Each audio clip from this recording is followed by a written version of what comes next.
Hi guys, welcome back to part 8 of Developing Detroit. And first off, let me know down below in the comments what you thought of the new intro. Thought I'd mix it up a bit, try something different, and let me know what you think about it, or whether I should go back to just having the standard thumbnail as the intro. But anyway, on with the episode here.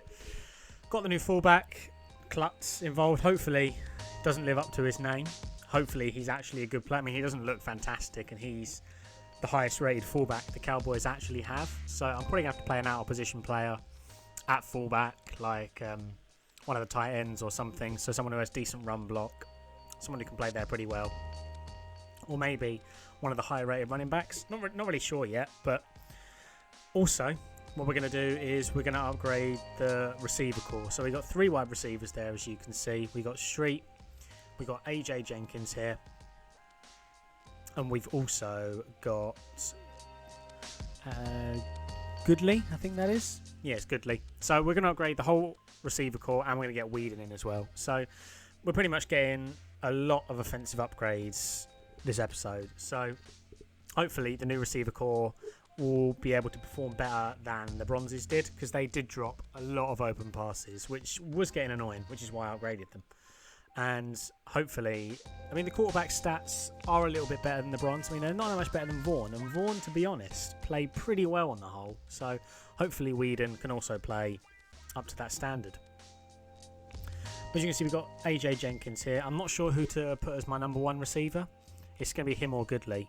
But Street is going to be the slot receiver because he's tall, he's got good catch in traffic, and he's reasonably quick. So we're going to leave him there, and the other 2... I might mix and match and see who plays better for now, to be honest. We do need to start upgrading our line, but there aren't many silver linemen. I mean, the Cowboys, either they have the bronze linemen, obviously, and then they pretty much bump straight up to golden elites because they're known for having arguably the best line in the NFL. We didn't actually do any defensive upgrades this episode, but as you can see, that's the defense as it stands.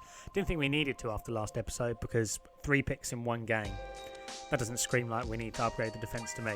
But getting the offense going, I don't think it's going to hurt whatsoever. We'll just make scoring a little bit easier.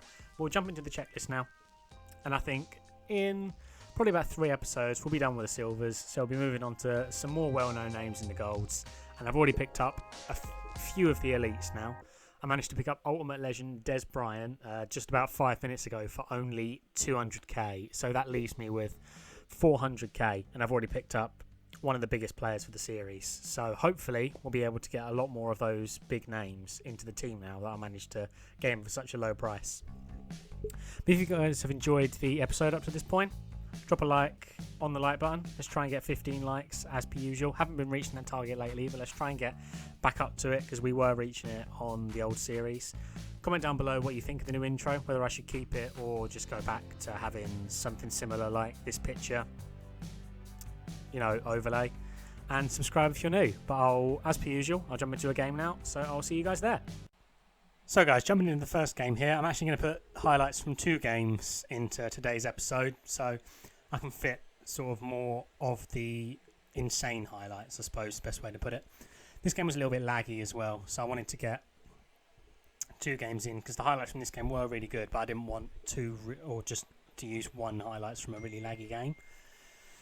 But as you can see, defence is locking it down at the moment. Main reason I wanted to get this one in is just to show how good the defence is already. I mean, we've got bronzes and silvers, the majority of it, but they're still playing so well. Like, look at that lockdown. He just had no time to throw the ball. His routes didn't get open due to the good corners we've got at the moment. Probably going to upgrade them next episode, because I mean, we need to be perfectly honest, because we get bombs deep. It's the only way we get beaten at the moment. But still got Tree Archer, going to abuse him while we can. I mean, since he's so quick, we can see there we're just running in and out of people, making him look stupid, to be perfectly honest. We would have been clean through there if it wasn't for one of our guys just blocking me off, to be honest. And that's another thing I hope they change in next year's Madden, is that your own players don't get in your way so often. I'm going to go once again, getting I think that might be our first touchdown with Jenkins there. So we're getting the new wide receiver core involved. the improvement from the bronzes that these silvers are is so noticeable. It's phenomenal, to be perfectly honest, because they don't drop as many catches. To be honest, they haven't dropped any open catches. I mean, it might be the traits that the bronzes had. I haven't actually looked, but they just don't drop any open catches. And as you can see, that's the thing we need to change. We need to get better corners or better safeties in the team. And he's running hurry up there for some reason. I mean, that was the only route he had open, and it's not going to work when he's pretty much in the red zone. So don't know why he run hurry up. You know, maybe he saw something I didn't. But once again, we're going to put good pressure on him, and he's going to lob it. Caught it in the end zone, but we broke that up, which is nice, because that I wouldn't have felt that was a deserved touchdown, but he managed to get in there. Wasn't much we could do at that point, to be honest. He's so close to the end zone, and since I'm usually in the D-line, the linebackers aren't the best. Defence is playing well, but obviously they do have some weaknesses. And he manages to get in, equal the game up. But luckily we get ball at half, so I know since we got the ball here, just coming into the second quarter, we've got time to score ourselves, get ball at half, and hopefully get a 2-possession lead. And I don't run forwards too often, but I thought I'd give it a go, because I didn't think he'd expect it. We sort of weave in and out brilliantly there, and Jenkins, once again, proving that he was definitely worth the upgrade. Phenomenal run there, and that's some easy points, 14-7 up. Game stopped lagging as much, but as you can see, it's still reasonably laggy. And we're getting to 14-7 here. Just about to kick the ball off, and we get this desync error come up. But I'm going to jump into the other game now, so I will see you guys for the highlights for the next game. So jumping into the next game here, this is one of those games where, you know, when you're just feeling the game, to be perfectly honest, when you're just concentrated and you know your game plan. This was one of those games. And when he started off there, he was a little bit slippery. And when that tends to happen, when on the kick return first time around, if they get a bit slippery, I tend to lose those games. So I was quite nervous at that point, but we managed to get a sack first play, force him to punt. And people punting sort of become way more commonplace now. People never used to punt. I don't know if it's just sort of happened on my other account, because I obviously play this Road to Glory not on my main account, but people never used to punt. But we want to get the fullback involved. Should be pretty easy fullback dive, and he fumbles it. And that was one of the first times I'd actually used the fullback dive with our new fullback, and living up to his name of Klutz there, annoyingly.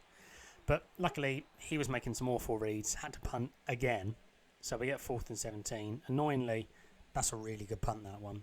We're on our 5th. We managed to slowly get our way out. We got 4th and 1. Going to go with the fullback dive again. Going to give him another chance. A few fake snaps, and he manages to get through this time. So a little bit of faith restored, but annoying that he fumbled on his... I think that was the first fullback dive I'd used him for. We're going to go back to one of the old trusty, the Z spot play.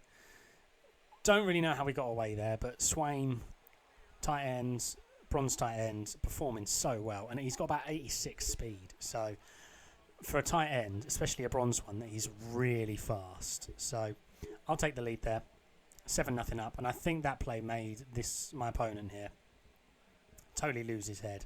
I mean, he just wasn't playing the same after that, which, to be honest, he wasn't playing phenomenally to start with. But see, I lock up the right hand side there. I knew he wasn't going to go there and wouldn't have any options, but he sort of tries to run up the middle. We get a fumble. Don't really know how that one was a fumble, because I didn't hit him hard or anything. I just tried to take him down. We're going to go back to the trusty screenplay. He managed to weave in and out. I'm going to be really disappointed when we have to get rid of Dree Archer, because he's just playing so well. And the other halfbacks, the other running backs that the Cowboys have, until we get to the high-rated ones, aren't that great. But Swaim again here, making his presence known. Still only in the first half, and he's already got 2 touchdowns. So I can't ask for anything better, to be perfectly honest. I think when Witten comes in, as you know, I love to throw to the tight end. I think Witten's going to be our highest touchdown scorer by an absolute mile. Because tight ends are just so overpowered in this game. But we forced him to punt again. That's 3 possessions in a row where we forced him to punt. And we still have 17 seconds, so it's time to score. He actually went for a fake punt, some weird reason. Don't know why he did that. He had nothing open. Well, I mean, if he'd have managed to throw it deep, he would have had someone open, but punters have no throw power, so I knew that was locked up, and I'd just try and put pressure on him. Pretty stupid of him to do that, but we managed to get a field goal at the end of the first half and throw a pick straight coming into the second half. But he punts again. I think that's his 4th punt in a row on all 4 of his possessions, and this time luckily it goes into the end zone, so we managed to get out to the 20. But it's rare you see someone punt 4 times in a row, especially when they're down 17-0. But I'm going to take it. Fair play to the guy for sticking through the game. As you can see, wide open over the middle there. Jenkins, we're going to get a bit cocky because he obviously called the wrong play. To be honest, we nearly mucked that up. We nearly ran it out. And we would have fumbled it there if he'd have just touched us. But we managed to get him. Bit of a dick move by me there. Probably shouldn't have done that. I mean, respect to this guy for staying, but did push my luck a little bit. And this is the first time he's gone for it on 4th and 13. As you can see, he's open over the middle, but he hasn't got time to actually get the first down. And we managed to get it back our way with only a few seconds left. And don't really know how we got that one in. He just called an awful defence. As you can see, he went for a blitz. All I had to do was sort of just dink it over the top of them. Easy touchdown, 31-0. That just proves how well the team is doing at the moment. But if you guys have enjoyed the video, drop a like on it down below. Comment down below on the question of the day or anything else I've mentioned in this video, especially if you liked the new intro or didn't like it and want me to go back to the old one. And subscribe if you're new. And I'll see you guys for the next episode of Developing Dallas tomorrow.